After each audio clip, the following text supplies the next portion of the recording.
he came up to me and she said, "How are you doing?" And of course I said, "I'm doing great." Right. But then she said, "It seems like you've lost your sparkle. Is everything okay?"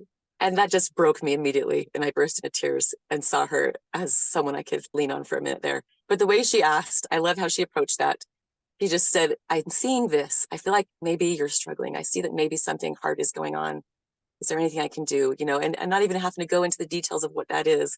Because I think if people had approached me in the beginning with this sexual assault, if they would have said, "I can see something's upsetting or something's going on right now with you. Is there anything I can do?" I probably would not have disclosed what was going on yet, but I would have really appreciated having someone see that I'm not perfectly okay. Solidarity Sister, Solidarity Sister. Hello, and welcome to another episode of Solidarity Sister with Kristen Wilson. I am so excited for you to get to listen to this episode today. I went into this episode with Jennette Booth, not sure what to expect. Jennette has a child, and she refers to the child as they during this podcast in order to keep some anonymity around this experience. But one of her children was sexually abused. So just want to give you a small trigger warning there. There's nothing graphic, specific in any way on this episode, but that is something that we're talking about. And I wasn't sure, this is a heavy topic. This is a heart-wrenching, heartbreaking topic, how this episode was going to go. And you'll find as you listen that this episode is filled with hope, despite the very difficult subject matter, the very difficult experience that Jennette's family went through, her child, but not just her child, the whole family. And the recovery process is something that also affects the whole family. Jennette has 9 children, so even one more than I do. And you'll find, as you listen here, some fantastic tips for how to keep your children safer. Very doable, concrete, small ideas. And there will be links here to Jennette's body safety songs. I'm going to talk more about that at the end of this episode, but I just want to kind of give you a heads up that that's coming. And now, without further ado,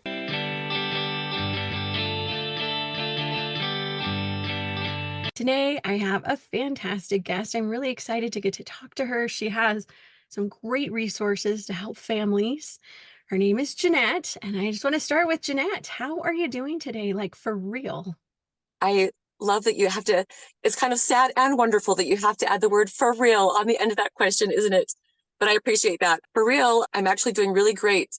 But if I'm honest, leading up to today in the last several months, it's been rough. And I feel like I've gone through a lot of things that I think a lot of women can relate through, just sort of this heavy, maybe it's seasonal depression, I don't know, but just really constant negativity in the back of my mind. And it's been rough, but this week I'm doing fantastic, and I really am. So I'm glad you're doing better, and I'm glad you're being real. I feel like there has been like a global post-traumatic of COVID, post-COVID trauma release that like lots of people have been feeling that. And I think we finally felt like safe enough, like, okay, we're in a new normal that is like a yeah, collective society, then everyone could go back and start to feel and unravel the feelings that we'd stuffed so we could just carry on.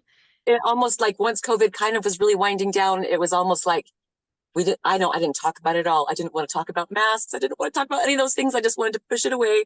But yeah, I think we've arrived at a spot where it's like now we can address how that affected us all and the isolation really that kind of came from it.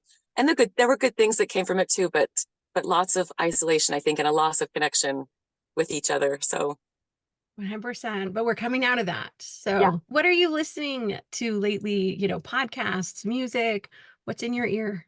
My favorite podcast right now is actually the Come Follow Him podcast. From the one with, what's their names? Hank Smith and John, by the way. And they bring on a different guest every week. And I've just been absolutely loving their guests. So many awesome insights. So I listen to that when I'm doing the dishes, the laundry, whenever hands are busy, I've been listening to that. And my other kind of go-to, if I'm going to have busy hands, is to listen to just different podcasts and, informative, maybe documentaries or lectures about how to prevent child sexual abuse and how to help people heal from those kinds of circumstances too, so that I can be as well informed on that topic as I can, because it's one that's near and dear to my heart. So those are kind of my 2 big things. Yes, let's just delve into that. You've had some experience where one of your children was abused. And tell us more about that, how you ended up, on the platform that you have. Let's just go right there. Let's just jump right in. Awesome. So it was about 6.5 years ago, I found out that one of my children was being abused, and they're okay with me telling their story because they can get lost in my 9 kids. But I'm going to avoid using their gender just so it can really be lost in all 9 children so that you don't know who it was. But about 6 years ago, found out they were being abused. Once I found that out, a lot of the stuff that had led up to that moment started making sense because I could see this child just really starting to just downward spiral, and really struggling and just personality changing, just really being, this wasn't my kid. Who is this kid? So different from what I had known for so many years, and so when I found that out, it really all made a lot of sense. And the next couple of years, as we tried to kind of cope with that as a family and start trying to heal and trying to find resources and ways to climb back up out of that hole, it was honestly 2 of the most horrific years of my life, and especially for my child, so much more for them. But it affected our whole family, and it just really kind of created this about 2 years of survival and chaos as we tried to cope with all the feelings and all the pain, and it affected every member of our family in a really intense way. So when we got to where the dust kind of started to settle and healing was starting to take place and a little sense of normalcy was starting to come back in, I thought, what can I do to make it so that this never happens to another child and to another family ever again? No one should have to go through this. And I kind of thought about that for a while. I mostly just kind of started researching online and reading everything I could to understand more about how to prevent it. And eventually one night I was actually helping my 8-year-old go to bed, and he'd been having nightmares. So he was kind of anxious. And so he wanted me to lie down with him. And as I was laying down with him alone in my thoughts, you kind of don't get to be alone in your thoughts a lot as a mom, with that clarity where you can just think. Yeah. I'm a songwriter. I've been writing songs for years, and including children's songs. And suddenly this thought hit my head that just said, what if you wrote a collection of songs that could teach these safety concepts to kids? And the very first moment that thought hit, I thought, that's a great idea. Children learn so well from music. This could be it. But then immediately the next thought that came was, no, you cannot sing about this topic. This topic's too heavy. It's too intense, And so I brushed it off. Well, the next night, this same son needed me to lie down with him again. So while I was laying there in his bed, trying to just be quiet so he would doze off, I thought, well, let's just try it and see what happens. So I pulled out my phone and just kind of started dabbling with some lyrics. And my son needed me to lie down with him every night that week. So by the end of about 5 days of lying down with him, I had already sketched out 5 different songs. And I realized this was totally doable because these are safety concepts, and you can sing about safety concepts. So anyway, it's taken me 5 years past that point is where we are now, about 4.5 years. And I've got a complete collection of 11 songs now. They each teach different concepts for preventing abuse, and they've been tried and tested on my kids for the last several years. It's been cool to see how when we sing about these topics, they will come to me on their own and, unprompted and ask me questions about it now. Where in the past, it was more like we had to get in the car and go get a treat and have this super uncomfortable, forced conversation. You know what I mean? Now they're the ones bringing it up and they're asking me questions. And I can tell that they appreciate what a comfortable topic this has become in our home now. Even my teenagers, these songs are more suited to kids, maybe like ages 3 to 11. But even my teenagers, I've seen them kind of relax inside themselves, knowing that they can ask me questions that maybe they felt like they couldn't before. And I mean, I feel like I was conveying that they could ask me, but I wasn't making that environment. It wasn't clear enough in the environment in our home that you really could talk about those things with me and that I'll give you answers and I'll help you find a good, healthy path, through whatever it is you're trying to understand. So I've loved the effect it's had on our family, and I very much want to give that to every other family if that's something that they want. I love that. I love so many things about this. When I love music. I actually used to be a kinder music teacher, and I've spent Oh, a lot of time in our church ministry in music as either the accompanist or the music leader or back and forth. And children learn so well through music. And even years ago, I used to tutor. I'd been an elementary school teacher before I was having kids and being a stay-at-home mom. And so I tutored. And I had a little girl who couldn't learn her spelling words. Like literally every week, she got a 2 out of 10. And this was far back enough that I had a cassette tape player, and I would create a tape for her every week where I sang a jingle for each spelling word. And she would listen to that over and over again. And we never got her to 100%, but she started getting 8 and 9 out of 10 every week. It's the music. The music does that. And so I think this is a fantastic idea that you had to be able to put these concepts to music, because then it just it just gets in the brain differently. But I love also that on top of that, it's changed some of the environment in your family around opening up other topics. Just having the music alone has created a safer space. And what a great blessing to be able to offer that to other parents. So where do parents find this? Like, is it just on Spotify or iTunes, or is it something you're purchasing? Do you have a website? Where do we get this music? It will be, I'm hoping by the end of the month, you'll be able to stream it. But for now, you can go to my website, which is www.bodysafetysongs.org. So I've called them the Body Safety Songs. And I'm also on Instagram. They're on YouTube if you want to watch them there. And just this last week, we actually were able to structure Body Safety Songs as a nonprofit. So I'm hoping this is something that I can generate funding for. Yes, I know. I'm so excited. A little overwhelmed too, as I'm finding out how many rules and regulations and everything there are to maintain a nonprofit. So trying to figure that out. I went yesterday just to set up a bank account for the nonprofit. And I walked in and they're like, how can we help you? I said, I want to set up a bank account. And they said, for a business? I said, no, a nonprofit. And they're like, oh, no. And they're like, you need to talk to this specialist and we'll connect you with that. And it will probably take about 6 weeks. I'm like, yep, that's how this whole experience has been. But yes, if you go to the website, everything's available there, along with all kinds of information and, added information and resources to help parents, as they read through that, just have even more skills for being able to address this topic in their homes. And they're on YouTube, viewed for free. You can download the MP3s on the website right now for a cost, and all that money goes straight toward the nonprofit. But I'm anxious to get them streaming so that people can just use them, freely. So that's where they are. But yeah, we're just getting rolling, and hopefully it can start reaching more and more families. That's my dream. So I love that. And we'll definitely put all of that in the show notes. So anyone who's listening, who's like, you're driving, you can't write it down right now, go to the show notes. You'll find all the info. So we definitely want to connect people to that. So I want to ask you a little bit about how you went through this experience in your family, and your child, is okay now sharing kind of the general parts of the story, but how did community work with you, work against you? Like, this is a huge trauma, and I wish we were structured differently as a society, but like, if your child has cancer, you kind of just make a Facebook post and everyone brings meals, and like everyone knows what to do, and we all can like kind of like circle in. And not that it's perfect, and I'm sure sometimes people say things that aren't helpful, but there's this open support.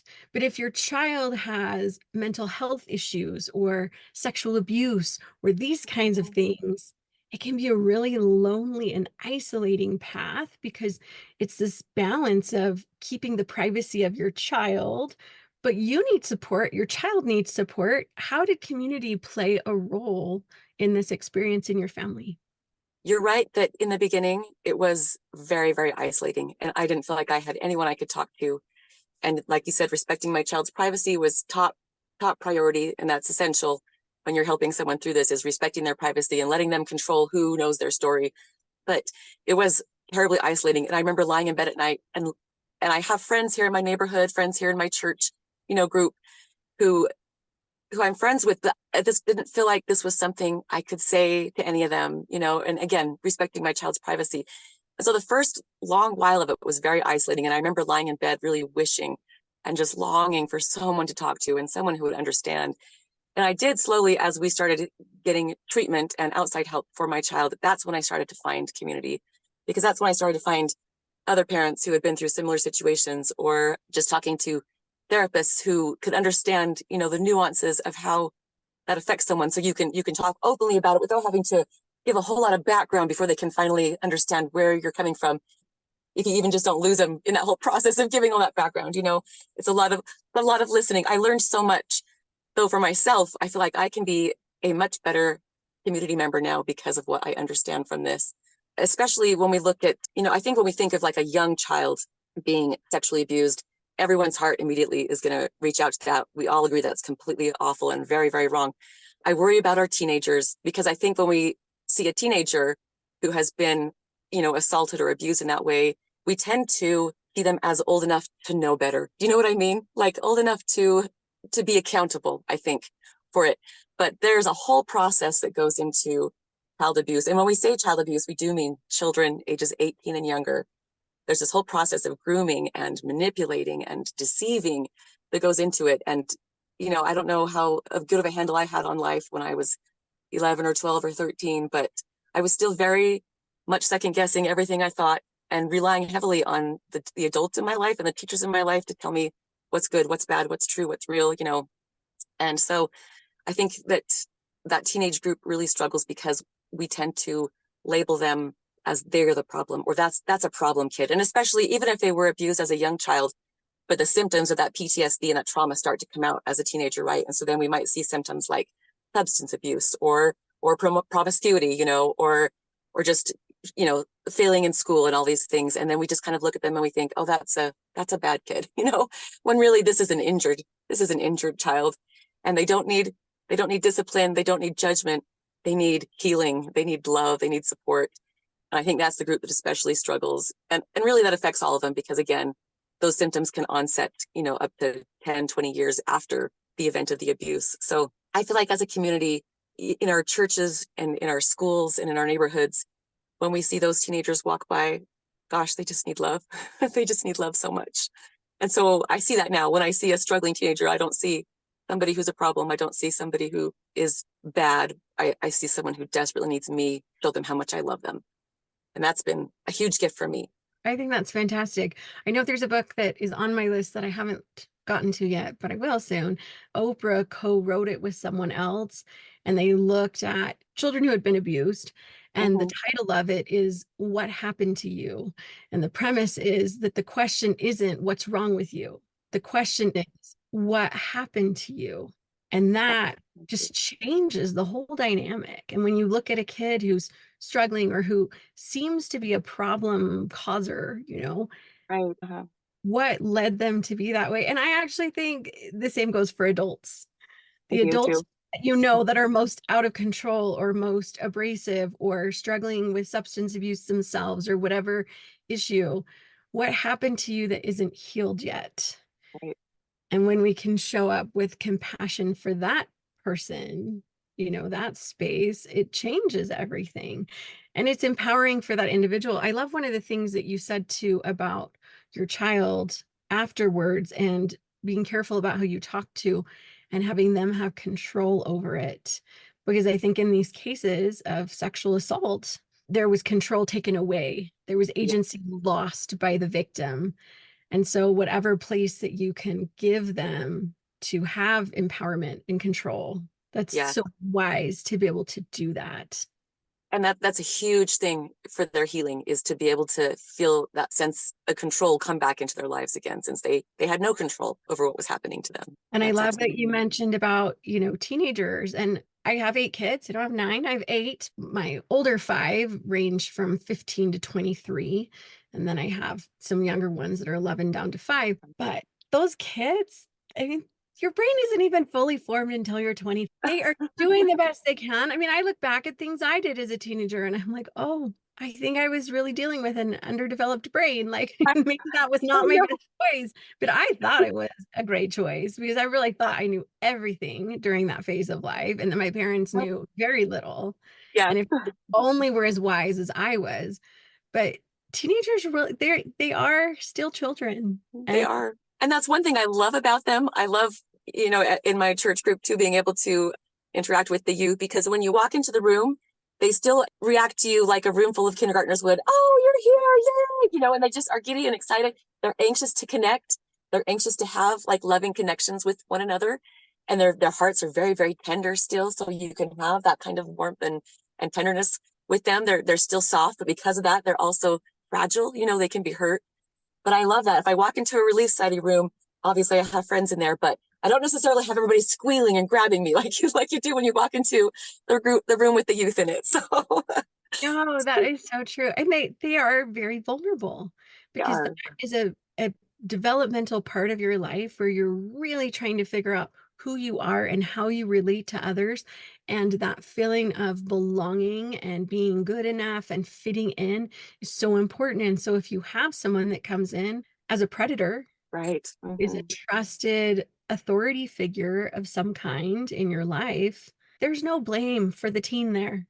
No, there isn't. And that predator will typically pour on things like, oh, you are so special. You are one in a million. You are an exception, and just really pour that on. And their souls are hungry for that.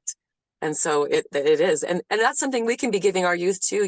If we can do our best to try to keep that cup full, it can help them be a little bit less vulnerable to that if that situation happens. Obviously, and I'll make this, very clear that abuse is the fault of the abuser, right? It's not the fault of the parent, it's not the fault of the child. It is the person who used their agency to abuse. That's who the responsibility rests with. But there are things that we can do to help lower that risk and lower their access. And we can't prevent it 100%, but we definitely can lower the risk for our children and our family. And if something does still happen, I just want to emphasize it's not the fault of the parent. It's not the fault of the child. No, I love the way you put that, because I think it's true. And I've talked with, some of my girls about things like that. I used to be an avid runner, and I have a daughter who's really into running at this time, and she'll go out for 10-mile runs. And we've talked about things like it's never the fault of the victim, ever. But there are also things that we can just be proactive about protecting ourselves. So if you're going out for a run and you're going alone, where are you going to go? Are you sticking to more public areas, or are you going to take a buddy, or, how are you going to handle this, and whatever the situation is? And certainly I love that arming our kids with just some extra things to know about. What are some of those things? Most of the songs right now are all geared toward younger kids. I have just started the beginnings of a project of preparing some media or materials that are more geared toward teens. So with the younger kids, really child sexual abuse, 99% of the time it's going to occur when the child is alone with the abuser. And that might sound just obvious, but there's some power there. If we can keep our child from being alone with an abuser, then we have just successfully prevented abuse, right? But we have a very difficult time knowing who the abusers are, especially since 9 out of 10 times it's going to be someone we know and trust, someone we think that is safe to leave our kid with, probably. And then 5 out of 10 times it's actually an older child. And especially in our current culture where pornography is so accessible and childhood exposure to pornography just keeps getting younger and younger, that's definitely feeding into this increase in child on child sexual abuse, which is just really devastating, but it's all connected.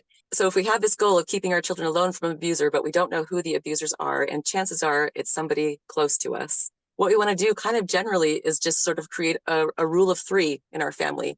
And obviously in our homes, I'm not necessarily just talking about our homes. I'm talking about if we're at a family event, maybe we're at Thanksgiving and there's lots of extended family around, and it's easy for the kids to wander off and play and for the adults to just chat and just kind of catch up for hours, right?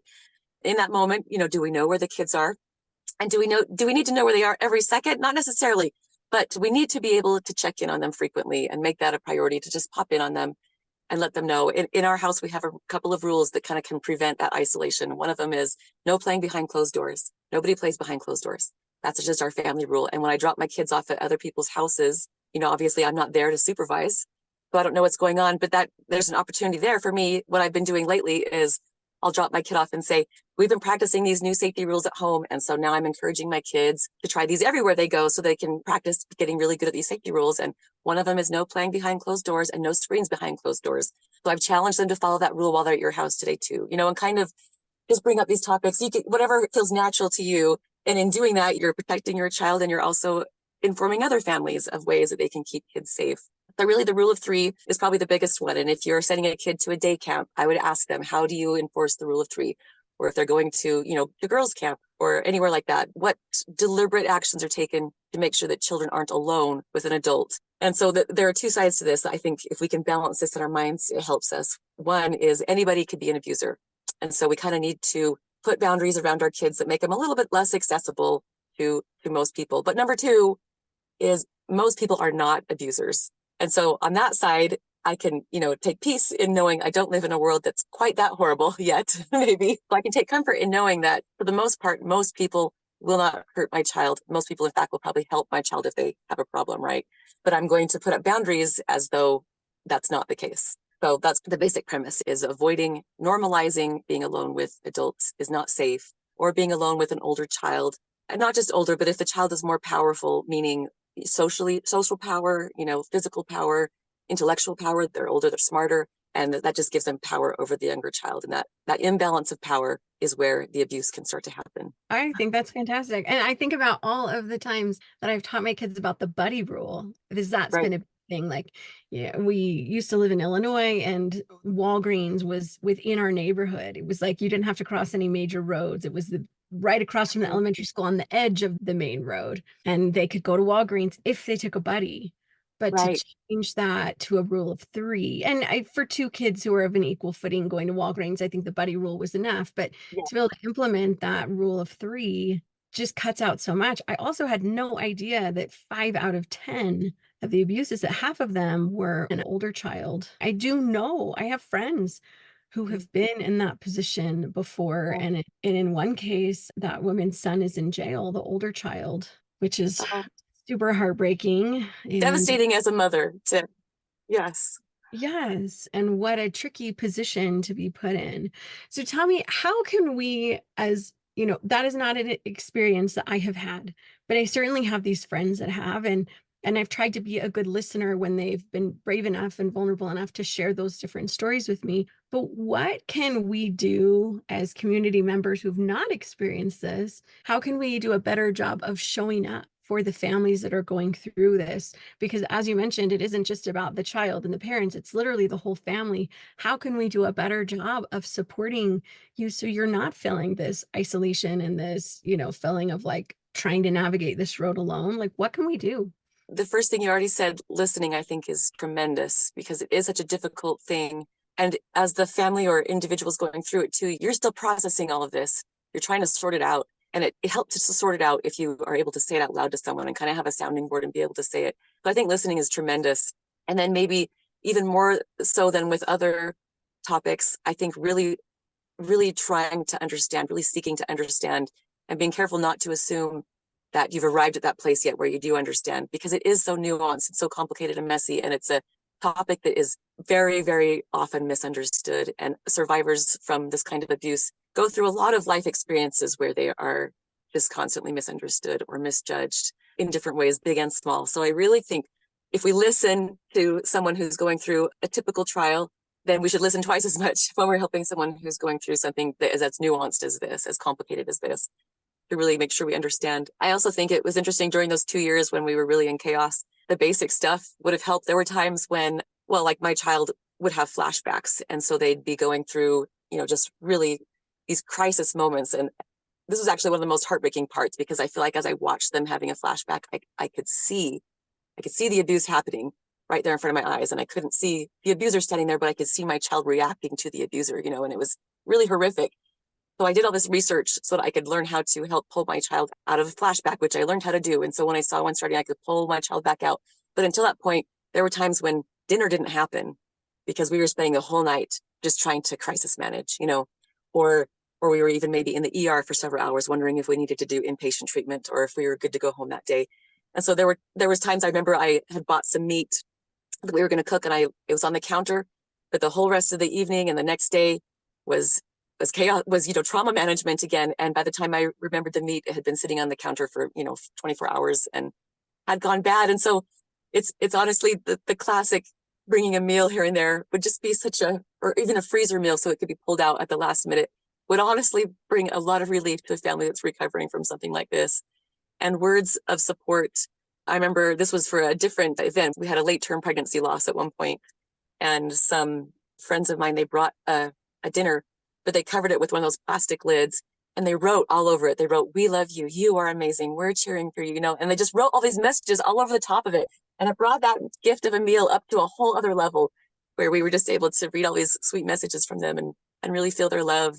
But honestly, it's some of those classic things of bringing in food, offering support, being very careful not to come off as judgmental, because you do already feel, especially the survivor's already blaming themselves. They're already thinking it's their fault. That's part of recovery, is finally kind of unlearning that and realizing that you're not responsible for what happened to you. And so they're already in that mindset, and anything we can do to relieve that, to say, I believe you when you tell me this story that happened to you and not your fault. And I'm here for you if you need anything at all, even if it's just to talk, or if you want to go forget for a little while and just do something fun.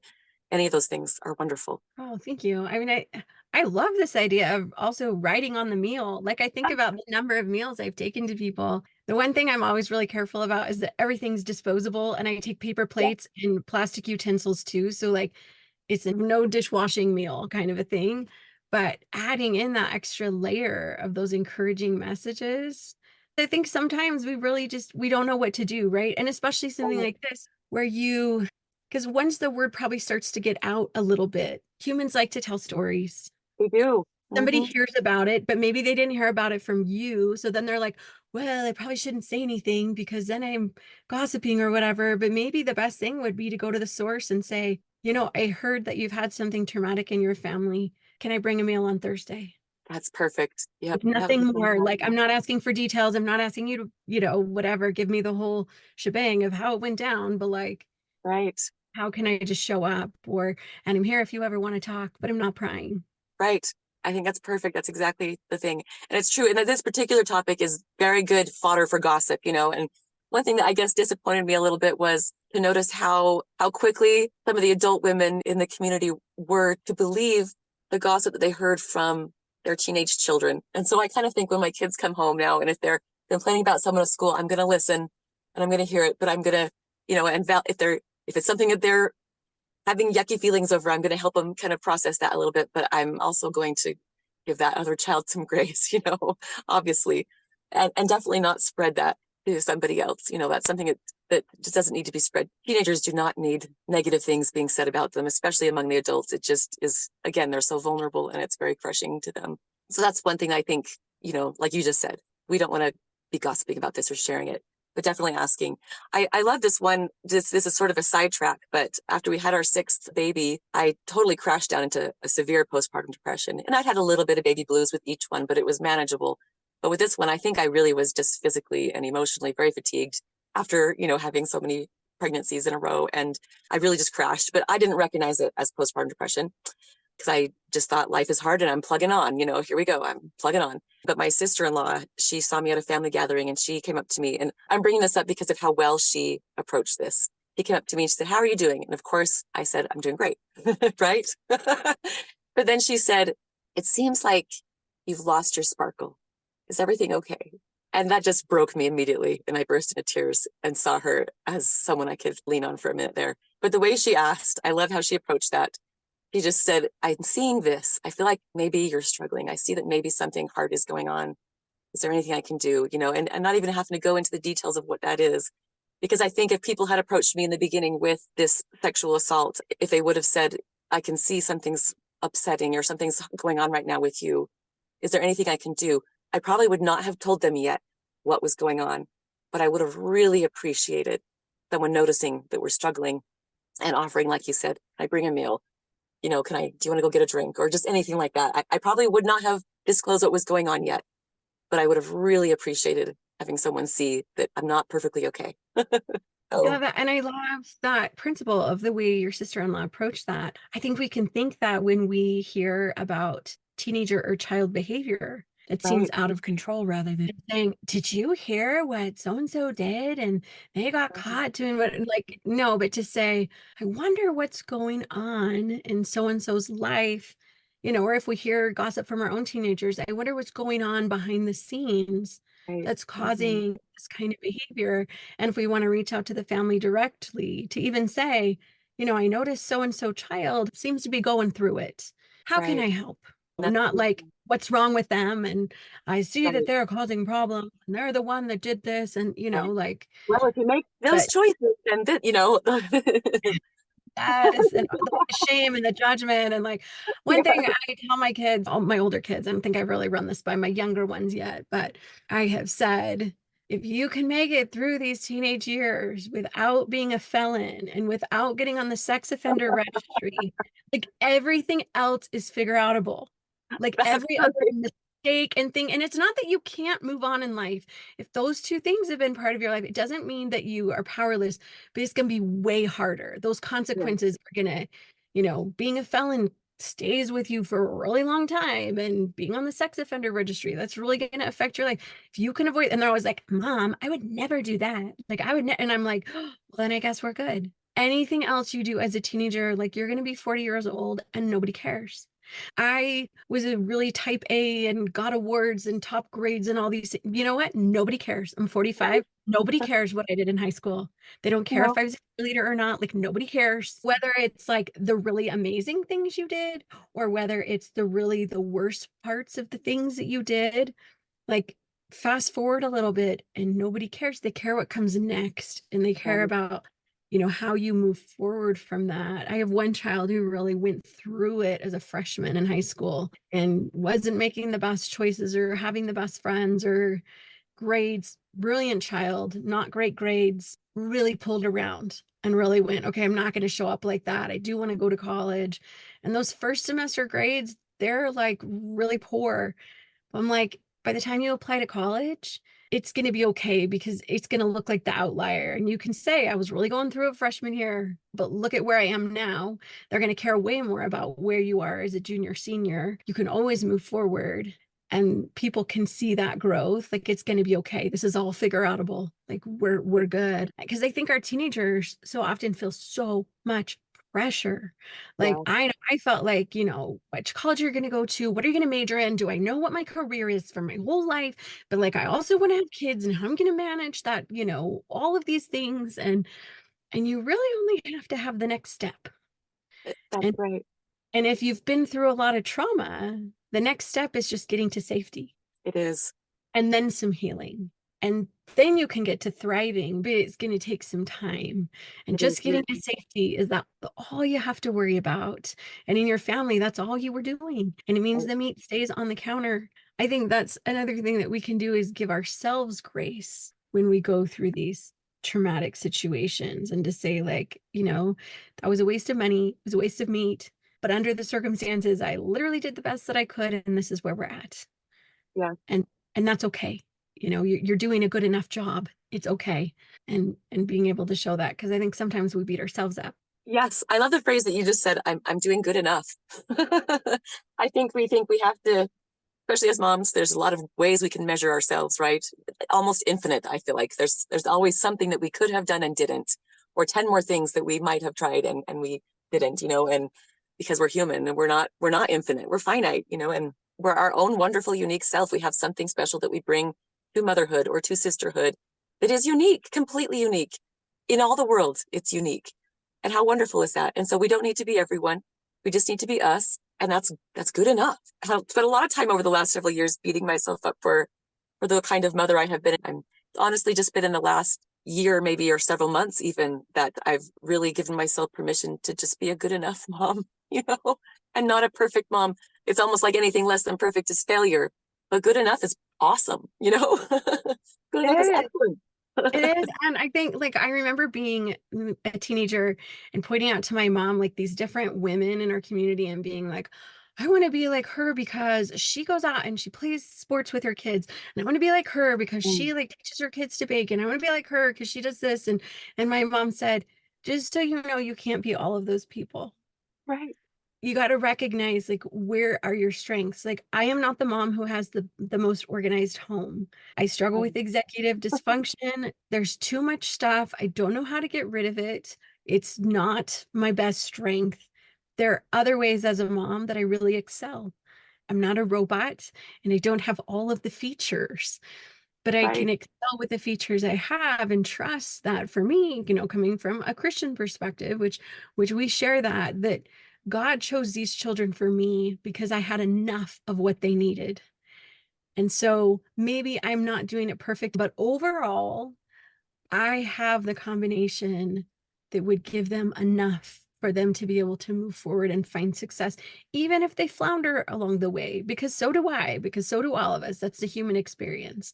But that they can keep moving forward and I can give them enough of what they need.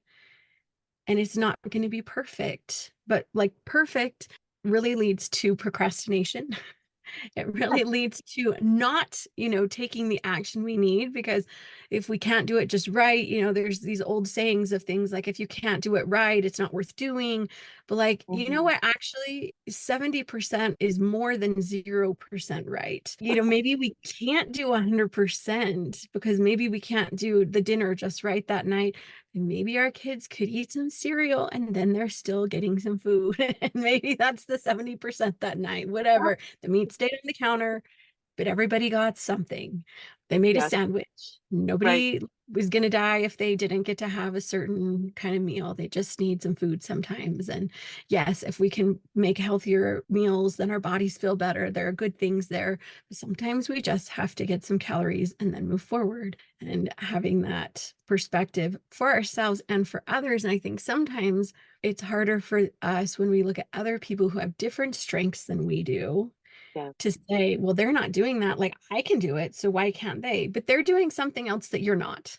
Yes. So that comparison isn't serving either of you. Like, we can just stand in our own strengths and Yes. then support each other.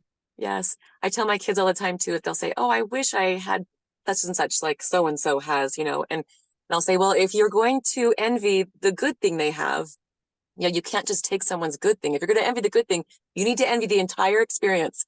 What else is going on in their lives? What bad things are going on? You can't just claim everybody's good things. That's not fair. And it's true that everybody is having those experiences. Everybody's got something that looks really nice and is wonderful, and everybody's got something that they're just really struggling with at different times. So we can't compare. We can't. You have to see other moms, and I see this wonderful thing they're doing, be like, oh, I need to do that too. That's inspiring. I want to incorporate that. And as long as it's coming from a place of like, this is inspiring me and it's fun to incorporate this, then that's great. But if not, then I'm just happy to sit back and be like, look what a great job she's doing. Good job. Good job, Mom. So Yeah, I think that's perfect. I used to think of this analogy for me of that we tend to compare, like a lot of people, most people, I think, I hope, have that one room or that part of the garage or right. that part of the back office or those junk drawers, whatever, that place that's like the worst, like the doom room, so to speak, whatever it is. And we like to compare our doom room with someone else's foyer. We And you know do. what? Actually, my foyer, when you first walk, like, it's fine. It's that part stays much cleaner. And so it's not really fair to compare that. And I love that you're telling your kids, well, if you're going to envy this part, like, let's not only look at their foyer, like what's in their doom room. Like, this is Right. a package deal. It's the whole house. Like, Right. and that comparison really doesn't serve us when we do that. It doesn't help us. It doesn't help the other mom No, it doesn't. all. And I think we really can't know what someone's going through, because even if we had literally the exact same situation where I had a child the exact same age your child was, with the same kind of whatever the abuser was, if it was an authority figure, it was the same one. I am a different person. The children are different people. We are going to perceive the experience differently because all of the experiences we've had before have led to certain internal programming that we all have. And so we have a better understanding if we've had a similar experience, but we still can't know. You can never really know what it's like for someone. Nope, you can't. You really can't. One person might really be crushed under a trial that maybe for you was, irritating, but not so bad. And to judge them for their ability to handle that or not, it's just not fair, because they can only handle it the way they can handle it. And if they need help, they need help.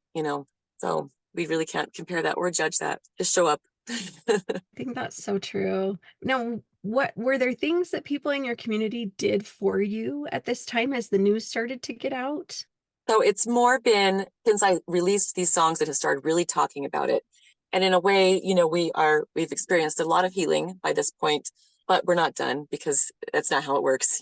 These things take a long time to heal from, and healing is absolutely possible. And there is always a path forward out of these kinds of things, but it's a difficult path and it takes time, and it's not a straight path. It's a very, up here, down here, the next day kind of path. And so it's actually been, even though I had to go through kind of the thick of it, the most intense part alone, just having friends join me now in this cause that I've been doing, or celebrating me for it, or not me, but celebrating this effort, that, and kind of seeing this more as a victory. I think one thing that sexual abuse survivors struggle with is that they just went through something really difficult and they conquered, they overcame, they came out the other side strong and powerful, and it's really a story of victory. Like you said, we celebrate our cancer survivors. We call them cancer warriors, and we know how to minister that kind of trial. and we know how to celebrate that kind of victory. But there's sort of like a little bit of a cringe factor, I think, when people tell their story of overcoming abuse. And I wish more it could be something that we are like, that we celebrate for them. We celebrate this victory that they were able to overcome. Obviously not celebrate the trial, but be amazed by them, be amazed by what they were able to endure and overcome. You know, if someone told us that they were in a concentration camp, we would be amazed that they survived and came out of that. And I think it's similar to that. So I'm really appreciating how my ward right now in my neighborhood, how supportive they are of this. And many of them have offered to help. I've actually had an incident where someone came and stayed at our house who was escaping an abuse situation, and several of my ward members saw that someone was staying here and reached out and said, is this because of, you know, an abuse situation? What can I do to help? And so it's cool to see that as they've now been made aware of it, that they are the people who I always knew they were, you know, ready to jump in and see how they can help.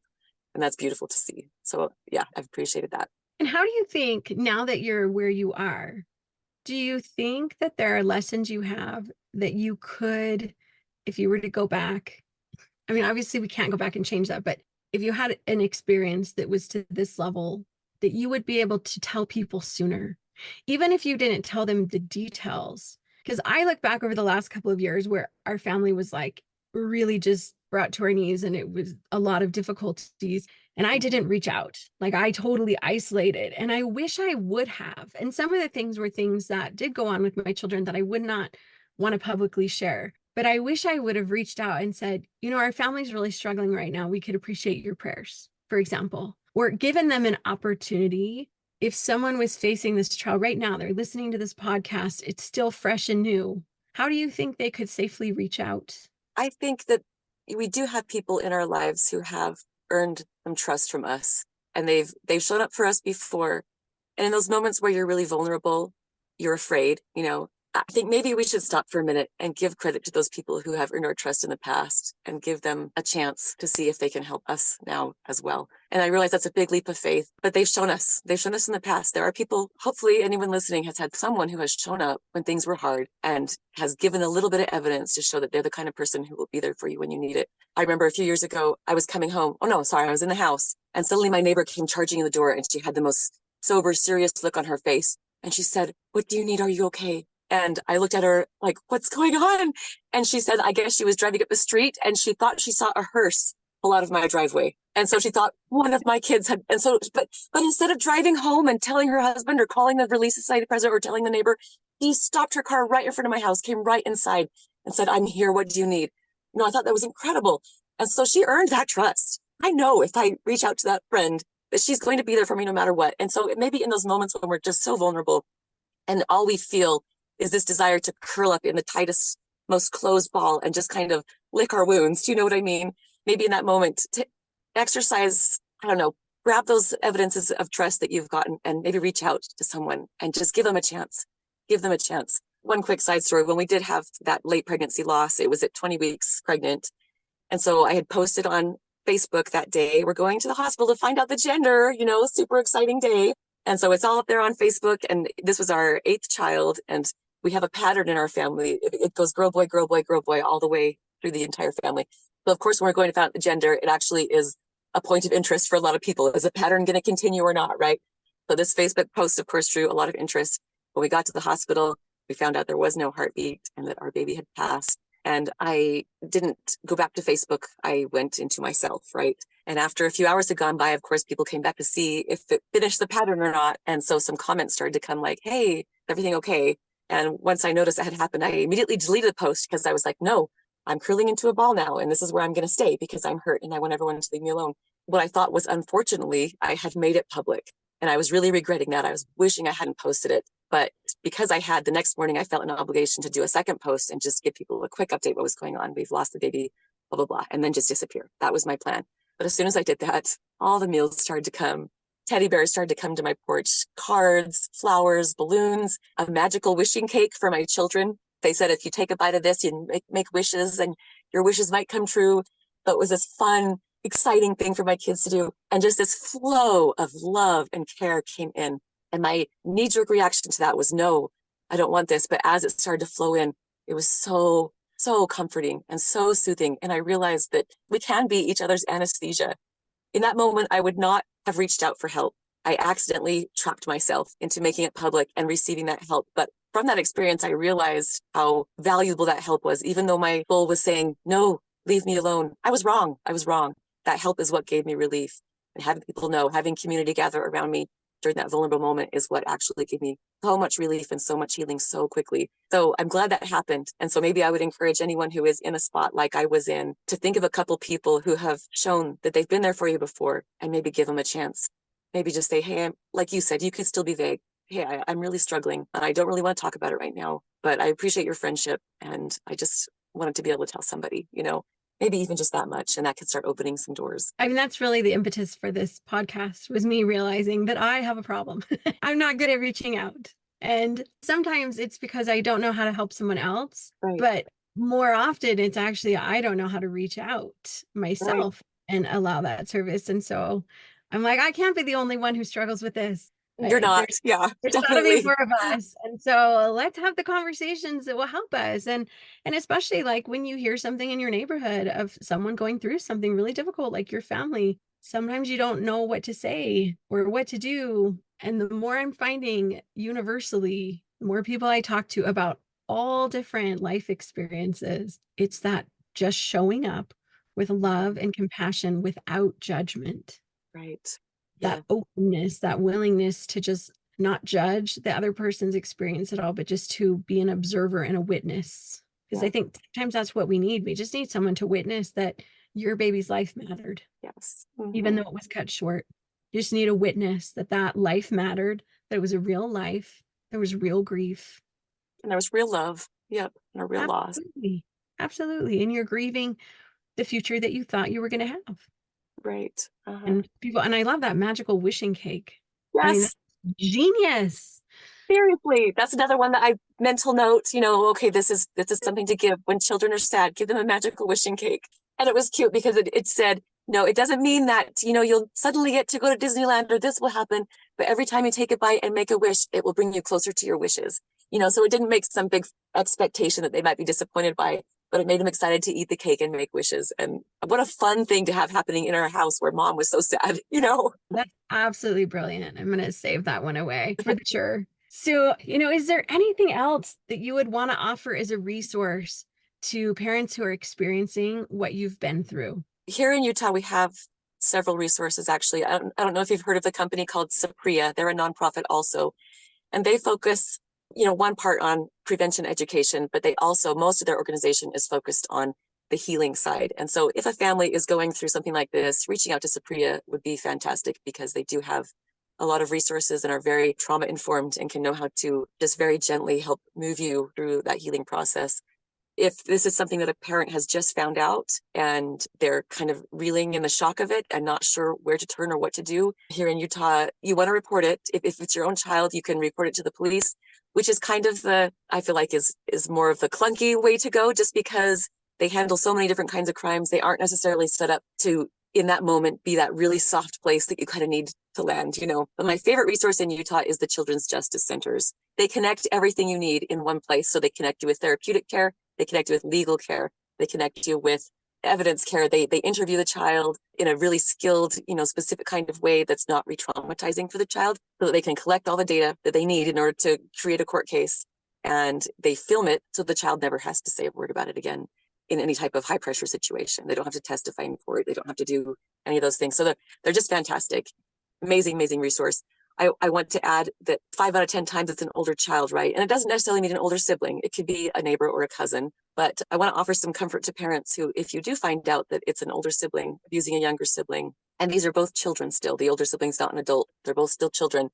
If you go to the Children's Justice Centers, they are oriented on saving children. And so they will be able to guide the child who was a victim through that process of recovery. They will also be able to guide the child who is the perpetrator through that process of rehabilitation and healing as well, because they are both children and they both need help. And the goal is rehabilitation.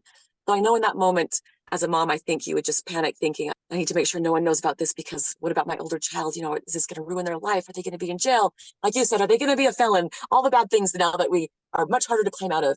But if they're a child like that, no, there's a path forward for them. And it involves healing and recovery and learning skills to be able to manage what they've been struggling to manage a little bit better. So there is a path forward. If you were outside, I mean, you may or may not know this, but if you're outside of Utah, some of our listeners are actually international. You probably don't know as much about that, but are there any places that you found, like even online, that were like a good starting place or resource that's more universal and isn't so regional? Yes. So the Children's Justice Centers, just so you know, they are national. I believe in other states, they are called Children's Advocacy Centers. So you might look for that instead. But they all stem from a national organization called the National Children's Alliance. So that's something you can access anywhere in the United States. As far as online goes, if you go to the website RAINN, RAINN.org, they deal with all kinds of sexual abuse and assault, any type of sexual crime. And when you go there, you can chat online anonymously with someone, which is really nice, kind of when you're first realizing what's happening to you and you're processing it, and you really feel like there's just absolutely no one you can say anything to. You can go to RAINN.org, hop online, and immediately there's someone you can talk to who will completely, as much as you can, understand someone else's experience, can understand what you're going through, and can start guiding you through the next steps of what you need to do and how you need to move forward. It's a shocking thing to have this happen. It really does leave you in this dizzying state of shock for a while, where making decisions even feels difficult. And so reaching out on RAINN.org, there is a national child abuse hotline that you could call, where you would also be anonymous, so you can ask your questions. And that's, if you just Google National Child Abuse Hotline, there's a 1-800 number there and maybe I'll send it to you and you can put it in the links too. But you call there, you're anonymous again. So you can ask your questions. You can express your fears. I'm worried about this. I'm worried what's going to happen to my older child, and they can help talk you through some of that so that you don't feel like you're jumping into the dark. Here in Utah, again, we have an organization called Darkness to Light, which is d2l.org. So Darkness to Light. And that was founded by the Brown family. I don't know if you remember their story, but it's that family of piano players. And eventually the two daughters in the family came out because their father had actually abused them for years. And so now they started an organization too. And that's another place that you could go online, look at their website. You could talk to somebody live right there anonymously, or just read through so much wonderful information that's on there and on RAINN.org that can just kind of help you understand what's happening, help you see things you can do as a parent or as a caregiver to help your child heal more smoothly and not do or say some of the things that actually can hinder healing or make it more difficult or create distrust between you and your child. After something like this happens to your child, you actually have to earn their trust. And it's not because you lost it, but it's because they lost the ability to trust. So they lived in a world before this happened where people were good and you were safe. And now suddenly somebody isn't good.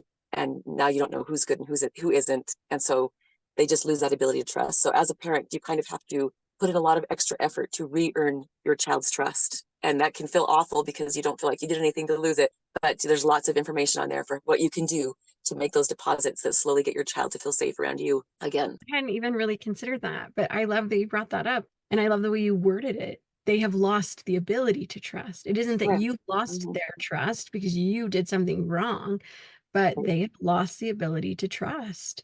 And that's something that needs to be rebuilt. And you do have to re-earn that. And so many little ways, by kind of not getting upset, like you're really learning how to, I love the phrase, get curious, not furious, when a conflict happens or when something comes up, especially if they're, as a result of their trauma, starting to struggle with things like substance abuse and things like that. It's easy as parents to be like, I told you not to do that. What you disobeyed, this is going to ruin your life, and get mad about it.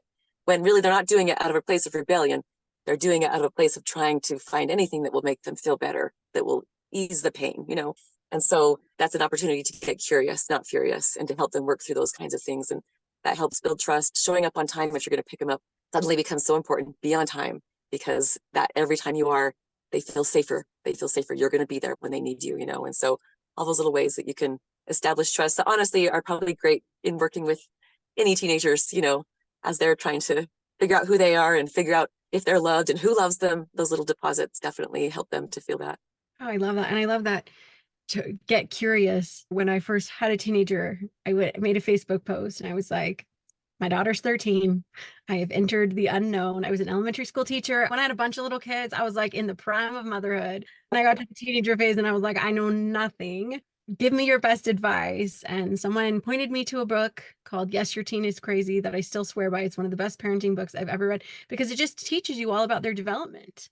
And so it tells you, like, this is where they are. This is reality. Like, what's developmentally appropriate so that we're on with that. We're giving them reasonable expectations. But the other thing that stood out to me was don't overreact to their overreactions, which was just like brilliant. we can either feed the flame or we can be like the grounded, emotionally regulated adult that we're all striving to be, hopefully.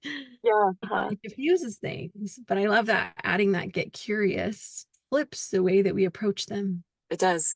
And it helps us think, maybe I don't fully understand what's happening here because what I'm seeing is just open rebellion, but maybe that's not accurate. And so maybe I don't know what's going on. So I need to get curious and learn a little bit more about this before I'm going to know what the next step is. So that's great. You asked for advice, and I think the songs will definitely make it so families have a much easier time talking about body safety with their younger children. I mean, it really will just take all the guesswork out of it and so much of the discomfort that comes with this topic.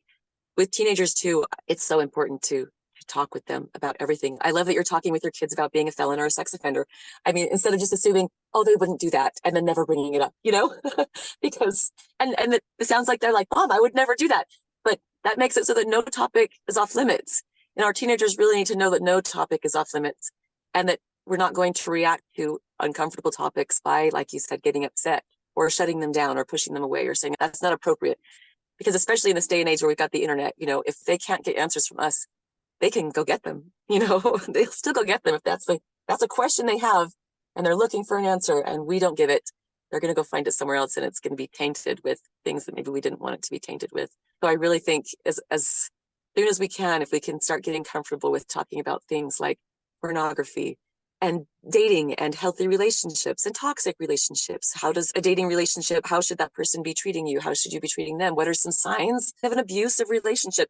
Let's have those conversations before they get going into these areas, and then talking about sex. And even what would you do if you were in a situation and someone, maybe you're on a date and you really like this boy or this girl and suddenly they start touching you in ways that you don't want to be. What can you do in that moment that will help you?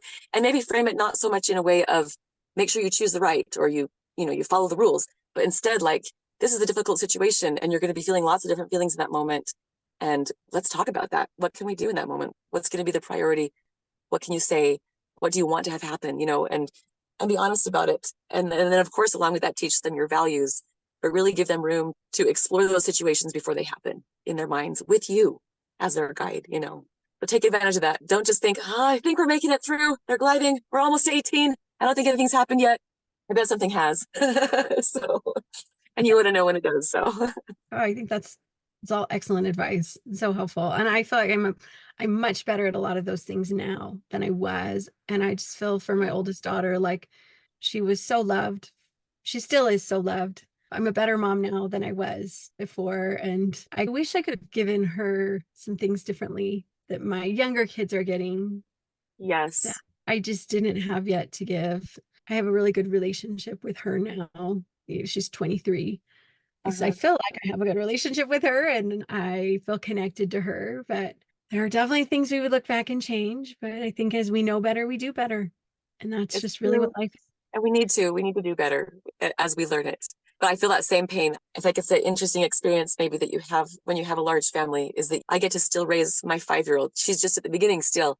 I get to still take her through the whole path and I'm already doing things very differently with her. And my older kids will point that out, and I'll apologize to them. Yes, I'm sorry. Sorry I handled it this way with you. I think this is a better way, so I try to have that repair happen with my older kids because they're right.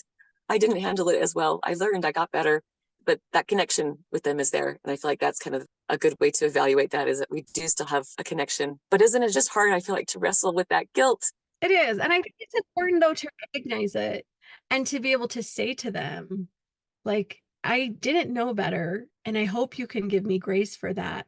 But also, I did miss the boat on that for you. And I'm sorry.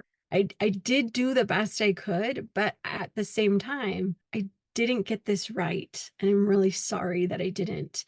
And to still take responsibility for that part. And I think that models for them that they can look back because they're going to go through the same things where they are going to look back and say, I wish I would have done this differently, be able to give themselves grace for that and to be able to change and move forward because we can model that in the way that we're showing up when we talk about those past experiences versus what we're doing now. Right. And it's very, very healing. It really is. I mean, ideally, I would love to go back and do it right. Right. I'm sure I would find a new way to make a mistake, but I keep finding new ways to make mistakes. But ideally, I'd love to go back and give them more of what they needed at that moment when I feel like I let them down. Right. But I've noticed that as I apologize to them and acknowledge that I did hurt them in that moment, or I didn't show up for them in that moment, that their heart kind of relaxes. And it's like, we can't fix it then, but we can still fix it now. And it still fixes it. They're still able to heal. And whatever the result was of that, whether it was that they felt like maybe their voice didn't matter because I didn't give them the opportunity to speak up, or whatever I did, that they now know in this moment that I care about that and that their voice does matter. So now they're relearning what I maybe didn't quite teach them right the first time about how much they matter to me. So I definitely don't think it's too late to fix those things. We can't go in reverse, but like you said, we keep moving forward, and we can definitely heal those things and keep moving forward and heal those relationships and heal the misinformation that maybe we gave our kids that they thought in their heads because of how we reacted to something. And so it's definitely not too late to be the mom you were always meant to be. I think we're still growing. I'm still growing into it. Like you become a mom the day you have a baby, whether through childbirth or through adoption. Like you become a mom that day, but you're really actually at the beginning of the mom journey. You're not grow into your role over many years, and then you change and you just move in a different path. And I look at the difference between, even in my family, there's 21 years, oldest to youngest, and I'm toward the tail end. And my older sisters who are in their mid 60s, like they had different parents than I did. We had the same parents. They were married, but the way that they parented 16 and 17 years later was different. And my kids are having the same experience as that. My span is 17 and a half years. The older ones and the younger ones are having different experiences, but I am doing my best in all of the phases. And that's all I can do. And that's the good enough. Yes. And I tell them that too. I tell them, I made this mistake when you were younger, but I want you to know I loved you with everything that I had. And I was doing all I could to give you the best that I could give you. I just didn't know as much about how to do it yet. But every motivation in my heart was to give you the best I possibly could. And that was always there, even though I have more skills to actually make that happen now. So they were always loved, just completely loved. Yes. By a odd person. Yes, I love the way you put that. So if you could have a gigantic billboard somewhere in the world that like literally everyone in the world would see, what would you put on that billboard? So I'm actually saving up money right now to make a billboard. So that's funny that that's your statement, because I'm trying to make a great big body safety songs billboard just so I can get this message out to more families so they can have access to this resource.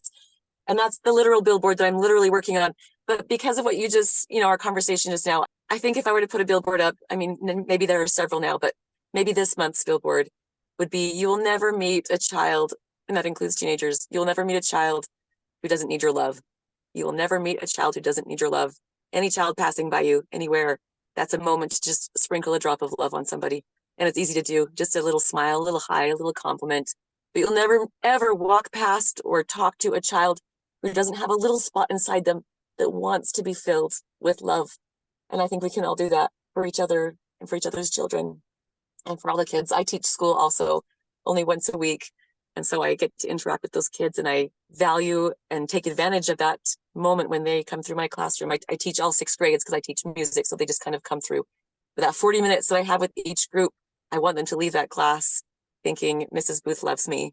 That's really important to me. So that's my billboard. You'll never meet a child that doesn't need your love. Oh, I think that's beautiful and so true. And it takes a village. Like we need to be loving not just our own kids, or if we don't even have any children, but it's just the children, wherever you see them, wave in the door to that little kid who looks up at you and wants to say hi, and you just say a little wave. There's the little places here and there to give them some love. I think we have the power to change the world by filling those little empty spots in children, because those empty spots in children can grow up to be big empty spots in adults, And if we can all just kind of sprinkle that love around and fill those little cups in the children that we interact with, I think that makes a huge difference, an immeasurable difference in the world. I love that. All right. Are there any other final thoughts you'd want to leave our listeners with? I know one of your questions was, if you're thinking of doing something good and you're not sure how to get going. As I thought about that, I realized that I am constantly having thoughts, honestly, of ways that I can help, but they just kind of brush by like a breeze, kind of, and I just kind of let them blow by. And so I thought, if you're anyone who's thinking that question, I bet they already have some ideas. Some ideas have already occurred to you. So grab onto one of them and take it apart for a minute and see what the first step is, maybe to start doing that act. I heard a great quote the other day that I've been loving, because everything I feel like I've been doing to promote these body safety songs has taken me completely out of my comfort zone. Like every single thing is not something I know how to do, right? And so, no, it was this thing, something has been in your mind that scares you and you haven't been doing it because it's scary. That is the thing you're supposed to go do. That is the mission that you're being called on. Like that's it right there. Whatever that little thing is that's buzzing around your head, that's a little bit scary, or maybe it just feels a little bit out of reach or a little bit undoable. And maybe right now it is. Like my first thought was, I'm going to write a set of songs and share them with the world. But step one of that was just lie down next to my son while he fell asleep and scribble down some lyrics. It wasn't get interviewed on the Today Show and share it with the world. You know what I mean? But whatever that thing that's scaring you, grab onto it for a second, stare it in the face, and then ask, what's the first step? Maybe try that. The baby steps. Baby steps get you in the right direction. It doesn't have to be anything big, and you learn as you go. Like you said, 70% is still more than 0%. Even 10% is more than 0%. And if you have something special to offer the world, and you do, because everyone is completely unique and they have something there that is their own thing that they can give. And if you give 0% of that, then we have 0% of it. If you give 10% of it, we have some now. And it can just keep moving forward from there. I hope that everyone will give whatever that special thing is that they have, because we need it. We need it desperately. Just get started. Yeah. Well, thank you so much. I have learned so much. I feel like there's just this area that I really didn't know that much about, that I'm excited to look up the body safety songs and share those with my younger kids for sure. And maybe play around my teenagers a little bit to kind of just, open some more avenues for discussion. But, and I love all these resources that you have provided that we'll put in the show notes, because I think the prevalence of childhood sexual abuse is incredibly alarmingly high. It is. And even though your friends and neighbors might not be telling you or openly discussing this, it is happening. Yes. And we can create more safety around that. And I would encourage any of our listeners who've looked up the body safety songs, if you feel like this is something that resonates, share them on social media. Put them in your stories or on your wall or in your profile, whatever. Share them, because this is a way of protecting our children. I love what you've shared. So thank you so much for your time. It's been phenomenal. Thank you for having me on. I really appreciate that. And it's been nice to get to know you better. I've seen you on social media here and there, and I really admire you. You have such wisdom in the things that you post. And so it's nice to get to talk to you. Well, thank you. I'm honored, and I received that. So, and thank you to our listeners for joining us on another episode of Solidarity Sister.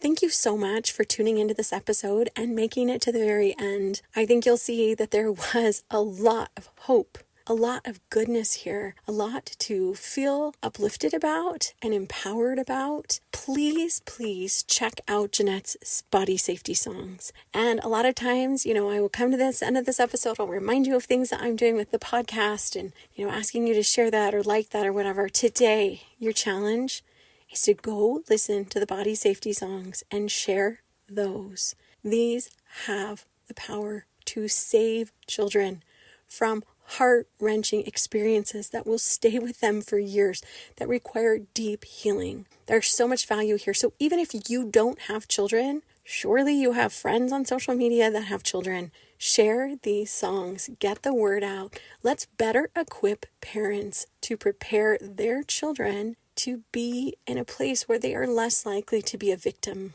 And I hope that if this is something that's going on in your family and you need extra help, that you'll be able to go to the show notes and find some resources there, and even to reach out to Jennette. She has an incredibly large heart. I'm sure that she would be willing to be another listening ear for you. Thank you for being part of the Solidarity Sister community. We needed you. Solidarity Sister.